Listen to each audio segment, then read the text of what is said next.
వీళ్ళు ఏదేమైనా కూడా 10వ తారీఖు విచారణ ఎదుర్కోక తప్పదు. ఇంకొక వైపు చూస్తే ఎవరైతే చేర్చుకున్నారో వాళ్ళు కొంత ముఖం చాటేసిన పరిస్థితి, ఏం చేయాలో అర్థం కాని పాలుపోని పరిస్థితి. ఇంకోవైపు నియోజకవర్గాల్లో అక్కడ ప్రజల నుంచి చూసుకుంటే సరే ఏదేమైనా సరే మమ్మల్ని మా చరిష్మాతో మేము ప్రజల్లో ఉన్నామో గెలుస్తామంటే అట్లా లేని పరిస్థితి. ఎందుకంటే ప్రజల నుంచి తీవ్రమైన వ్యతిరేకత వస్తుంది, ఎక్కడ కూడా పథకాలు అమలు కాలేదు, వీళ్ళ వ్యవహార శైలి పట్ల కూడా ప్రజలు తీవ్ర ఆగ్రహంతో ఉన్న పరిస్థితి. ఇంకోవైపు రాజకీయంగా మళ్ళీ వెనక్కి పోదామంటే వెనక్కి పోలేని పరిస్థితి కూడా. అంటే అల్టిమేట్గా ఒక ఫిరాయింపు అనే ఒక స్టెప్ తీసుకోవడం వల్ల ఈ ఎమ్మెల్యేల భవిష్యత్తు అగమ్య గోచరంగా మారిపోయిందని భావించాల పూర్తి స్థాయిలో.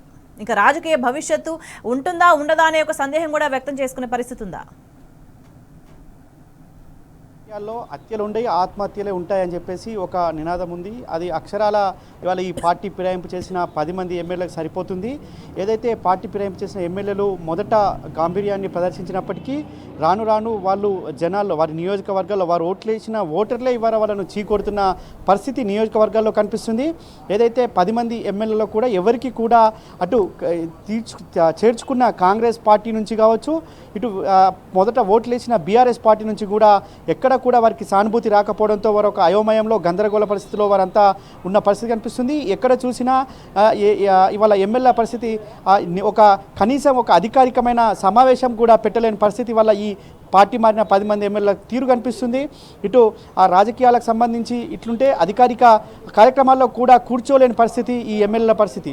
ముఖ్యంగా ఇటు పోచారం శ్రీనివాసరెడ్డి మొన్న సమావేశం ఏర్పాటు చేసినప్పుడు అటు కాంగ్రెస్ క్యాడర్ నిలదీసింది, ఇటు బీఆర్ఎస్ క్యాడర్ నిలిచింది. మేము ఓట్లేసి గెలిపిస్తే కాదని నువ్వు వెళ్ళిపోయావు అని చెప్పేసి బీఆర్ఎస్ పార్టీ క్యాడర్ నిలదీస్తే కాంగ్రెస్ క్యాడర్ మా కాంగ్రెస్ కార్యకర్తల రక్తంతో వచ్చిన ప్రభుత్వంలో మీరేంది పెత్తనం అని చెప్పేసి కాంగ్రెస్ పార్టీ క్యాడర్ నిలదీసిన పరిస్థితి కనిపిస్తుంది. అటు గద్వాల ఎమ్మెల్యేకి సంబంధించి కూడా అంతే. అక్కడ జడ్పీ చైర్మన్గా చేసిన ఎవరైతే సరిత ఉందో ఆమె కూడా అక్కడ తీవ్ర ఒత్తిడి తీసుకొస్తుంది, ఇటు పార్టీ పైన కూడా ఒత్తిడి తీసుకొస్తుంది. అక్కడ కూడా ఆయన పరిస్థితి అదే విధంగా ఉంది.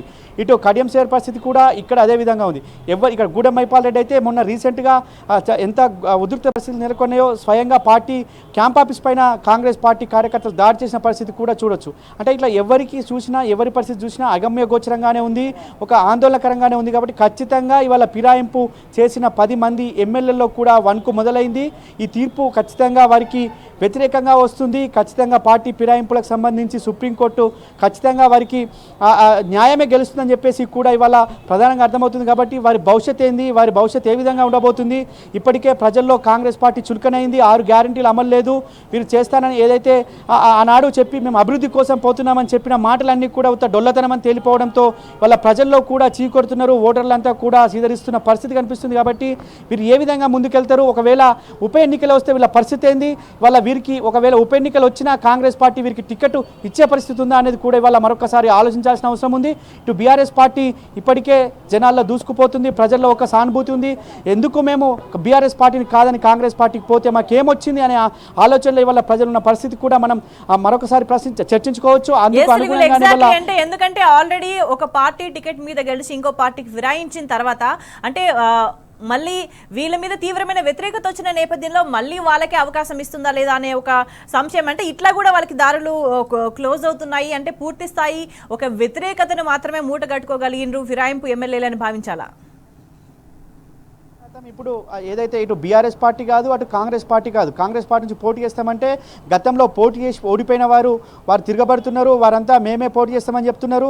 వాళ్ళ గూడెం మైపాల్ రెడ్డికి గతంలో పోటీ చేసిన అక్కడున్న కాంగ్రెస్ పార్టీ కాటా శ్రీనివాస్ ఉన్నాడు, అక్కడ నీలమ్మద్ ఉన్నాడు, ఇటు అక్కడ సరిత ఉంది, ఇక్కడ ఎక్కడైతే కాంగ్రెస్ పార్టీకి సంబంధించిన ఇందిరా శోభ ఉంది. చాలామంది ఇట్లా పోచారం శ్రీనివాస్ రెడ్డికి సంబంధించి అక్కడ రవీందర్ రెడ్డి ఉన్నాడు. ఇలా అనేక మంది 10 మందిలో 10 మందికి కూడా అక్కడ కాంగ్రెస్ పార్టీ కత్తిల ఏదైతే సంఖలో లాగానే ఉన్నారు. వారంతా కూడా ఎప్పుడు తిరగబడతారు అనేది కూడా ఇవాళ రోజు రోజుకు చూస్తూనే ఉన్నాం. ఇక్కడ దానం నాగేందర్ పరిస్థితి కూడా అదే ఉంది. విజయారెడ్డి ఇప్పటికే నేనే రేసులో ఉన్నా, నేనే పోటీలో ఉన్నా అని చెప్పేసి చెప్పుకుంటున్న పరిస్థితి కనిపిస్తుంది. ఈ విధంగా ఎవరిని చూసినా ఖచ్చితంగా ఏ పార్టీ ఎవరు కూడా రికగ్నైజ్ చేయలేని పరిస్థితిలో ఈ 10 మంది ఫిరాయింపు చేసిన ఎమ్మెల్యేలు.